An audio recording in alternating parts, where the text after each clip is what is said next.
Well, we just finished our first project, kind of finished the chicken coop finally. We may have overdone it a little bit as far as construction and durability and security. I mean, for me, I've never raised chickens before. I've never had chickens before, but my first thought is, okay, we're building a chicken coop because a chicken coop is to keep the chickens safe from predators. So I incorporated a lot of reinforcement and digging extra deep to keep the coyotes and raccoons and actually put chicken wire over the top of the chicken coop to keep the hawks out and other birds of prey. But it's done, and we're going to be moving on to our next project, which is going to be the greenhouse. It's going to be a 40 by 18 foot greenhouse that I've never built a greenhouse before, but how hard can that be? We'll find out.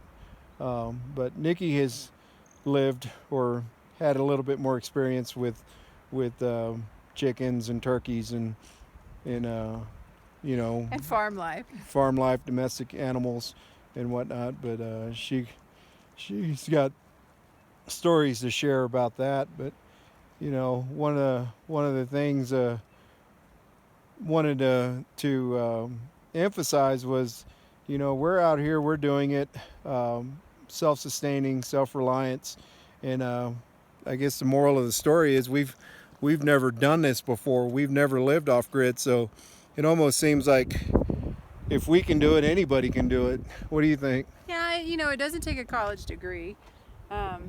Being raised in an environment where my grandparents, they lived outside of the city limits, but they were self-sustaining and they had gardens and they canned and they had farms, not a lot of animals, maybe some rabbits and little things like that. And we had chickens in the backyard in the city. But being able to be self-sustaining, it's not really difficult. It takes a lot of common sense, very little education.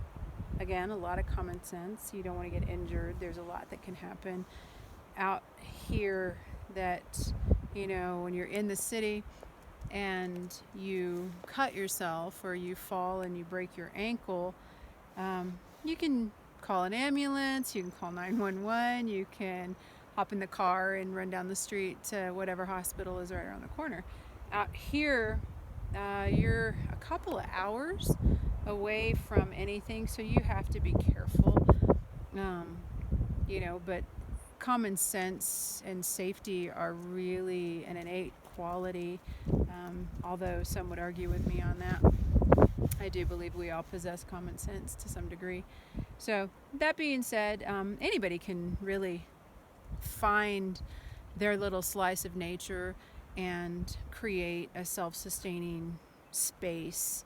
Off-grid really just means that we're off of we're off of the grid of electricity and water and stuff like that. So, and we have different ways of getting electricity and water. Yeah, one of the things about off-grid, and I've found with people and their opinions about what off-grid is it's kind of annoying because you can't have a phone. yeah, if you're not allowed to have a off-grid. cell phone if you live off-grid. Like I said in another video, let me show it to you real quick. I'm going to walk through these trees real quick. The reason, and the only reason we're able to make these YouTube videos and upload them is because we have very, very sketchy cell service that comes from that valley right there. 28 miles away, there is a town down there, and they have cell service down there. And we have access to it, so I can't, it's kind of annoying that people bring that up. Well, how can you be off grid if you have cell service or if you have a YouTube channel? You know what? we don't have running water. We don't have gas lines. We don't have sewage. We don't have Lights at the flip of the electricity. switch. We don't have any of that stuff. We're that town is 28 miles away through that valley. That's not even on the road. That's about a 45-minute drive through mountain roads. So whoever says that living off grid is if you're on your cell phone, you know what? That's you got some issues, because we're out here. We're out here. If you want to see how far we're out here, take a look at this. This is our backyard.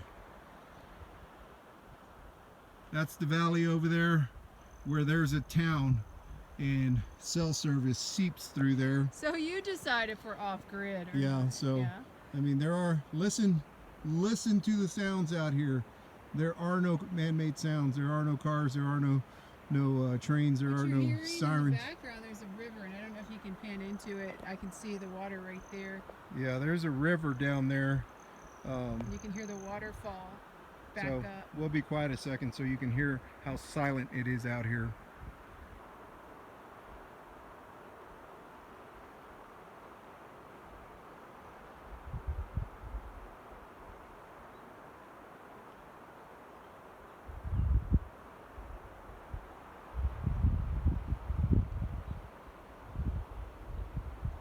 All right, that was our moment of silence for those who have questions about whether we're off grid or not. But you know, besides the point, like Nikki said, you know, you have to be careful out here. You have to use your wits. You can't be careless. But anybody can do this. And I know the condition of the world's in. A lot of people are worried. A lot of people are concerned about food. A lot of people are concerned about their jobs. And a lot of people are concerned about their futures. But the thing that you have to take note with about your future is that's in your hands. You should not put that in the government's hands. You should not put that in your employer's hands. You should not put that in your pastor's hands or anybody's hands. You becoming self-reliant in a time of uncertainty, that's up to you. Nobody's going to come and show you how to grow your own food. Nobody's going to come and show you how to raise your own chickens or how to you know, deal with a dairy cow or anything like that. If you live in a city and it's impossible for you to grow food, there are all kinds of ways to grow food. I'm sure we can get on YouTube and on the internet and figure out who's the next Dancing of the Stars contestants are, or who's leading on American Idol, or what the Kardashians are up to, or any of that, your latest stats on your football team or whatever. But in a time like this, it's important to also learn how to become self-reliant, because you know, nobody's going to do this stuff for you. Nobody's going to teach you how to manifest food, how to manifest security, how to manifest financial preservation. Nobody's going to show you how to do that. Wind just kicked up. It's the mountains going, hell yeah, preach it, brother. So so that's what we're out here, we're doing this, and nobody's showing us how to do it. It's something that we're doing. We stepped out of our comfort zones 100%. She's 50 years old, I'm 48 years old, and we're doing stuff out here physically that most people are incapable of. I mean, there are no flat surfaces out here. When you walk down the road, we just hiked up here. It's about a 6-7 minute hike from our cabin to this portion of the canyon. But it's downhill part of the way here, but when we go back, it's uphill, and it's a bitch. It is an uphill battle, uphill walk. That by the time we get to the top, we're both gasping for air. But you know, and that's the other thing: your physical abilities, your physical fitness, your physical conditioning. How fit are you? Nikki, you know, talks to her girls about that, and physical fitness. How important is physical fitness out here? Out here, it's absolutely 100% important. Most people are very, very acclimated to sitting at home, taking the day off. Not, out here, it is life. Yeah, you have to be fit. We're climbing up to the cabin and climbing down from the cabin, to and from the cabin, up and down to the outhouse, up and down to the chicken coop, up and down to the yurt, check plants, get food, all kinds of things. It's up and down, up and down. Plus you're at almost 9,000 elevation, 9,000 feet elevation. So the body processes your oxygen very, very differently. You are hungry all the time. It's everything. Picking up, doing things, holding things overhead. It is everything. And I'm not suggesting that this life is for everybody, but when things break and you are left in a space of not being able to rely on others, Even yourself. What do you do when you can't depend on yourself? Oh, you're I almost said it. You're screwed. Yeah, you're kind of screwed. You're screwed. If you can't rely on yourself, you might be able to rely on your kids for a bit. You might be able to rely, but it's not. That's temporary. So you're done. And being physically fit, the people I'm still coaching, and I really appreciate you guys. But the people I'm still coaching, we're just talking about moving. We're talking about living life. We're talking about getting strong and being active. We're not talking about getting skinny or fitting into those skinny jeans for the wedding or whatever. What wedding? Right? No more weddings. Well, yeah. So it's not only important out here, it's important for you, because let's say the grid goes down for a bit. Let's say you lose internet, and internet is attached to the grid. How are you going to survive in Texas in 100-degree weather without air conditioning? Unless you're physically fit. Or even New York, or anywhere. Anywhere, yeah, absolutely. Anywhere. Absolutely. Texas is just a spot on the map. I use that because that's a reference point for me. But that being said, physical fitness is everything. So I still work out 4 or 5 days a week. I'm still, in addition to what we do. Albert does a little bit more physical labor out here than I do in terms of carrying and hauling and stuff like that. So he gets his workouts through that, and he can augment those workouts through a couple of kettlebell workouts. But we take walks and connect, and we've both actually lost weight, which is really funny because we're eating like crazy. But it just goes to show you, having muscle mass, being strong, being capable, staying active, and training regularly really, really helps with life and living life. So that's how important physical fitness is. Yeah, I mean it's important. I was just looking at this tree. Nikki was talking. I was looking at these trees right here. I'm going to show you something real quick. This is how badass you should be. That tree grew through a fucking rock. It grew through a rock. It was like, you know what? This looks like a good place to grow. I'm going to grow right here. That is solid rock right there. That tree grew through it. This one as well too. Both these trees Behind you too. grew through rocks there, and they're persevering. And a lot of people are like, I can't find my footing. I can't catch a break in life. I can't catch a moment to get ahead, and everything. Every time I try something new, something happens. Look at that tree. That tree's grown through a rock. That's amazing. That just freaked me out. I was like, wow, that thing's grown through a rock. But we're just kind of rambling. We're out building a chicken coop, and we hadn't uploaded a video in a few days, so it's kind of like, well, let's just talk about being out here and what it's like to be out here. And yeah, I know. I mean, we've shared with you the transition, the journey, and we're going to continue to share that stuff. But after we were done with the coop today, we sat down. He put up some tools, and we were just watching. And it's like, we're not the only ones that can do this. And if somebody truly, I know people. I've talked to people. You know who you are. Yeah, we're Brandy and Joe. Nobody knows who Brandy and Joe is, but Brandy and Joe are kicking ass back home. Brandy and Joe they're my couple crush. They are the best. They have completely uprooted the St. Augustine grass and started planting food and Self-sustaining, looking at self-sustaining. self-reliant. I mean, and two people who are around our age, a little younger, Yeah. completely self-reliant and capable. Not because they take some kind of weird powder, not because they're genetically gifted. It's because they take care of themselves, and It's their multi-level marketing diet plan that they're on that makes them badass. Yes. So yeah, 2 I'm scoops talking in the shit morning? today. So I am definitely talking Shit shit talker. today. So No, they are off grid, and I've got other friends. well, they're not off grid. They live in the middle of a city.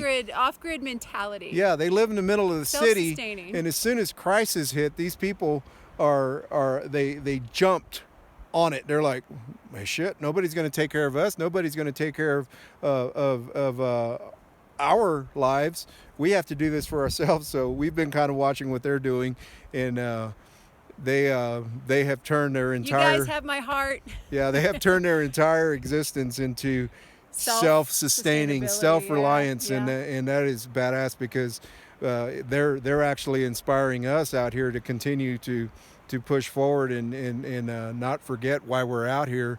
And it's a symbiotic relationship because we encourage them, inspire them. I can't say enable them, but we give them the energy out here. Well, they give it to us and they too. give it to us too. So, we're just. It's what, 5 o'clock right now? Yeah. It's 5 o'clock. 5. We're kind of done for the day. We're just gonna mess around and do some things that normally we don't get to do, like maybe go for an extra long walk today, and then go cook some supper. And the sun, Dude, I'm hungry now. the sun falls behind that mountain here. The sun is right there, so it falls behind that mountain there. I say we probably have maybe about an hour and a half, 2 hours of daylight left. So by 7:30 it gets dark out here. The temperature drops, so we're in bed by 8 o'clock. Dishes done, food in bellies, everything taken care of, chores taken care of. He's usually asleep by 8 o'clock. Yeah, I fall asleep pretty quick. I'm usually up till about 10. It's so quiet out here, my nemesis, because we live out here and there's no exterminators or anything like that. We have a bit of a mouse problem, and the mice. Ever since we've been here, I've gone from capturing anywhere between 3 to 4 mice a night. The first week or the first 2 weeks we were here, then it was 1 to 2, and then I find out where those little bastards were coming in from, and I sealed that area off. So now they're trying to find another way into the cabin, and I caught one last night, a stray. He found a way in somehow. I don't know where he found his way in, but he woke me up. I got him out, let him out, and so we're gonna see if I figured out where he was coming from, because I think I found his little path. But it's always something. You're always battling with the power of nature out here, and the wind. When we got out here, the wind wasn't really blowing, but right now we're here standing on this cliff. We were having 35-mile-an-hour gusts today, so the wind has actually been pretty strong, and then it settled. Yeah, it settles down, so the wind comes and goes, and we had rain a couple of days ago, and everything turned into muck. Yeah, it was. That was crazy. So the thing about the mud here is it's so sticky that as you drive through it, your tires get thicker and thicker and thicker and thicker, and it's the same thing with walking. Walking on it, you walk through the mud, and you end up getting back to wherever you were going with platform shoes on, Right. and you grow 6 inches. So the mud is real sticky out here, but it doesn't last long. It's completely dry out here again. We are under a burn ban. For the most part, ever since we've been here, we've been under a burn ban. So it's not like we can just have a campfire or anything like that. Everything we do has to be very careful. I mean, because you make one mistake out here, you can burn this whole forest down. And you know, we did have a little scare a few weeks back where somebody had somehow a fire started in the middle of a mountain, the mountain range, right right over there. There was a plume of smoke coming over, and we were warned about it and told to prepare, It's heading our way. because those things can get out of control quick. And you know, we're still trying to figure out how a fire starts just out in the middle of nowhere, where there's no people, especially during a quarantine, how a fire was able to get started. But you know, the locals around here are real cautious about newcomers and city folks and stuff like that. That's one of the first things they tell you is don't be burning shit around here, because you can burn people's livelihoods, you can burn people's homes down. So you've got to take that seriously. You can't just be one of those idiots that goes out into the woods, starts a fire, and then just leaves your coals behind or throws a cigarette out the window. You know, in Texas, we had a lot of grass fires and stuff like that, but you're talking about a whole forest here with Right. winds. When the wind picks up here, It's done. it's done. So, Yeah. but anyway, we just wanted to share our 8th week out here, almost 2 months. Yeah, The- almost 2 months. Almost 2 months that we've been out here, and we're doing good. We're actually loving it out here. I mean, there's been a lot of growth. There's been a lot of changes within us, within how we see society. I mean, I can remember when we got out here how this COVID-19 and this economic collapse and people on Facebook and on the internet not knowing what was going on. Now it seems like everybody on the planet has become a conspiracy theorist, and everybody's flooding the internet with either truth or some kind of fear of you better wear your mask, you better wear your gloves, you better quarantine yourself to, you know, the depths of the earth, because there's such a killer disease amongst us. But you know, we've actually changed. I've actually kind of disconnected from it, because it's like, what am I going to do? What are you going to do? All I can do is become self-reliant, self-sustainable. There's no other way that I'm ever going to come out of the end of this prosperous. Neither one of us. And I think once all these riots and uprisings and what would you call those, where they go to the courthouse and protests that protesting. these public protests that people are assembling right now, that's going to get you people into some trouble. It's going to get a lot worse, because it looks like what they're looking for is compliance from the public right now. But You can believe what you believe. I mean, Yeah. since he's going on this, I guess I'm going to interject. You can believe what you want to believe, and that is your right. That's my right. My right is to believe what I want to believe, and no one has a right to judge me on what I want to believe, and I don't have the right to judge anyone else. I don't have to agree with them. You don't have to agree with me. But whenever you start, whether it's acting the fool through social, whenever you are calling people in and reporting them, and I wrote on that, or whether you're out there protesting, showing up to government buildings with guns and acting the fool, you're operating in polemic energy. You're operating on two sides of the spectrum, and both are not wrong, but they're severely imbalanced. So each one has its consequences. Albert always describes it as lightning. It has a positive lightning. Lightning is light. It's great. It's beautiful. But it can only take so much energy before it has to discharge. That discharge is powerful. It's a boom, and it can hurt you. It can kill you. So that being said, whenever you are polemic in those demonstrations, if you will, believe what you believe. If you want to get out there and demonstrate and you want to do that, that's more power to you. But remember, you are not necessarily making things better for people. You are expressing in anger on video. You guys have seen them on Facebook. You've seen them on YouTube. The people who get out there and they are recording while in the grocery store. I don't want to wear my mask. Yeah, I mean, we wear a mask when we go into respect. the little town.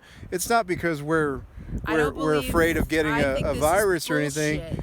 It's not because we're afraid of that. It's because those people are afraid of a No. virus. Those people are It's afraid respect. Yeah, it's out of respect. You know, it's not because For myself, you it's know, self-respect. exactly. I have a saying that that goes like this: I'll respect your fear if you respect my courage, and we can leave it at that. But people can't do that. People cannot let another person be in fear, and people cannot let another person live in courage.